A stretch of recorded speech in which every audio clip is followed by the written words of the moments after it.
પહેલા દિવસથી એનું શ્રાદ્ધ 12માના દિવસ સુધી ચાલે. 12માનું શ્રાદ્ધ એટલે છેલ્લું શ્રાદ્ધ કહેવાય.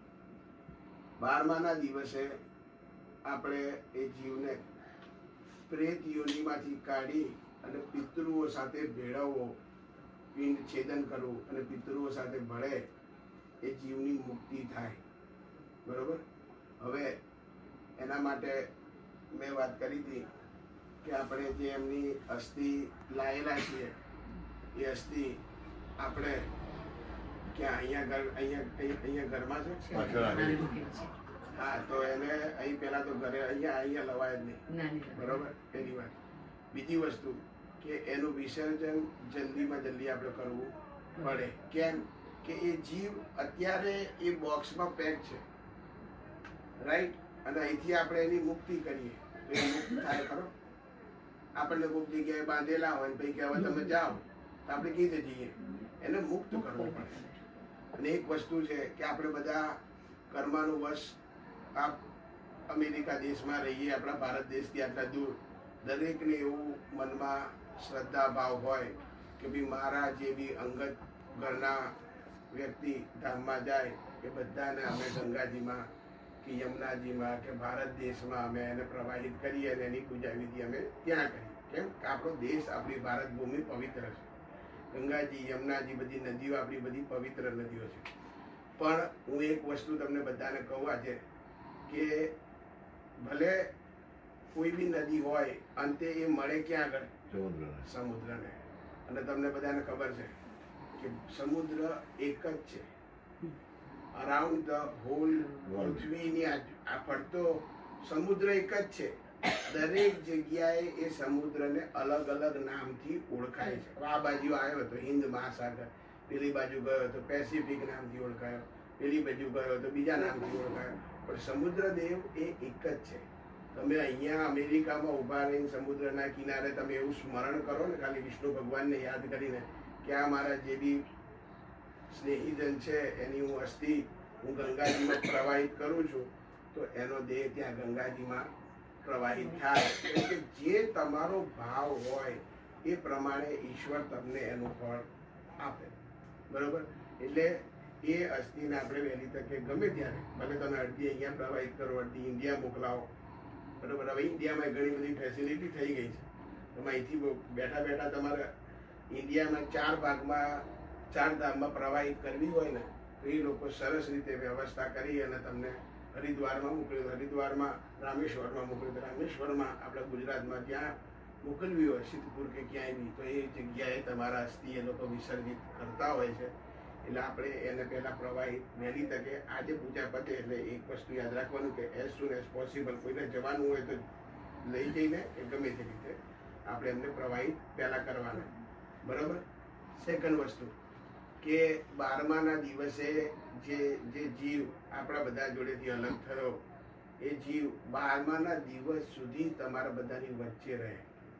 ગુજરી જાય એના 12 દિવસ સુધી એ જીવ ક્યાંય જતો નથી. બરાબર. એક ગરુડ પુરાણની વાત તમને બધાને કરું. હું 2 મિનિટ તમને થોડું પ્રાઇમરી કહું તો તમને ખબર પડે કે આપણે 12માનું શ્રાદ્ધ કેમ કરીએ છીએ અને કેમ કરવું જોઈએ.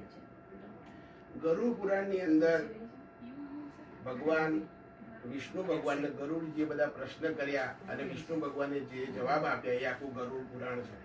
ગરુડ પુરાણની અંદર ગરુડજીએ વિષ્ણુ ભગવાનને એવું પૂછ્યું કે આ જીવ, આ મનુષ્ય ગુજરી જાય, એનો દેહ ત્યાગ કરી દે, પછી એ જીવનું શું થાય કે છે? તો વિષ્ણુ ભગવાને એવું કીધું કે એ જીવ, પહેલી વસ્તુ તો એ કે એ જીવને એ શરીરમાંથી નીકળવા માટે બહુ કષ્ટ, બહુ પીડા થાય. રાઈટ. વર્ષોથી આપણે આ ભાડાના ઘરમાં રહેતા હોય અને યમરાજાના દૂતો આપણને આવીને કાઢે, એ જીવને આ શરીરમાંથી, એના આ મકાનમાંથી નીકળવા માટે બહુ તકલીફ પડે. યમના દૂતો એને કાઢી એને યમપુરીમાં લઈ જાય, યમલોકમાં લઈ જાય. 24 કલાક સુધી એ જીવ યમપુરીમાં રહે. ગુજરી ગયા પછીની વાત કરું છું, દરેક જીવની વાત કરું છું. 24 કલાક સુધી એ યમપુરીમાં રહે.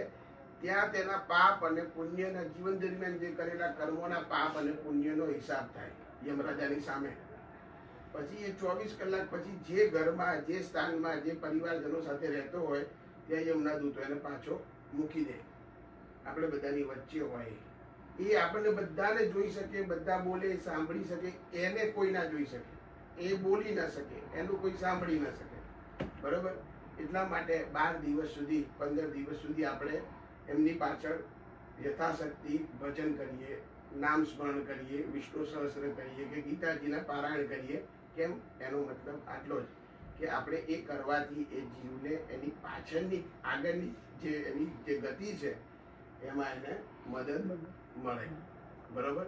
હવે એક વસ્તુ છે કે આજે 12માનું શ્રાદ્ધ એટલે તમારા આ જે ભાઈ ગોવર્ધનભાઈ ગુજરી ગયા, ગોવર્ધનભાઈ માફ કરજો, ગોવર્ધનભાઈ જે ગુજરી ગયા એમના 3 પેઢી એટલે એમના બા બાપુજી એટલે એમના મમ્મી પપ્પા પિતૃ પક્ષમાં અને માતૃ પક્ષમાં, બીજી પેઢી એમના દાદા દાદી પિતૃ અને માતૃ પક્ષમાં, અને ચોથી પેઢી એમના પરદાદા અને પરદાદી.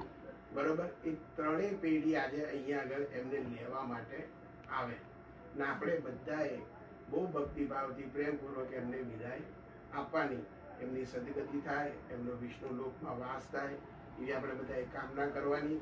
અને એ પ્રાર્થના સાથે એ જીવને રાજી ખુશીથી આનંદપૂર્વક, કેમ કે જીવન એક સત્ય છે, દરેક જણને આ પરિસ્થિતિમાંથી પસાર થવાનો દિવસ આવવાનો. કેમ કે મૃત્યુલોક તો ખબર ને, પૃથ્વી લોક ઉપર જે લોકો રહે, જે જીવ રહે એ બધા મૃત્યુલોક પર કહેવાય. અહીંયા સમયનું ચક્ર ચાલે. સમયનું ચક્ર ખાલી પૃથ્વી લોક સિવાય ક્યાંય ચાલતું નથી. અહીંયા માણસ જન્મે, મોટો થાય, ગરડો થાય અને જાય. એક ક્રમ છે કુદરતનો. બરોબર? હવે એ ક્રમ જે છે, રાઈટ, એ ઉપરના બીજા લોકમાં કે નીચેના બીજા લોકોમાં ક્યાંય ચાલતો નથી. મૃત્યુ લોકમાં એ જીવને આપણે હસતા મળે આનંદથી, ભલે આપ સમજો છો કે આપણો પરિવારજન છે ગયું હોય એટલે આપણને બધાને દુઃખ થાય, પીડા થાય. બરોબર? એ વસ્તુ પણ આપણે જેટલું એની પાછળ ભજન કરીશું, જેટલું એની પાછળ આપણે ભગવાનનું સ્મરણ કરીશું, એ એની આગળની લાઈફમાં, આગળની યાત્રામાં એને મદદરૂપ લાગે. બને એટલું બધાએ ભક્તિથી ઓમ નમો ભગવતે વાસુદેવાય યથાશક્તિ જપ કરવાના મનમાં. બરોબર? અને આજે આપણે હવે અમને આ પૂજા કેવી રીતે ચાલુ કરીએ.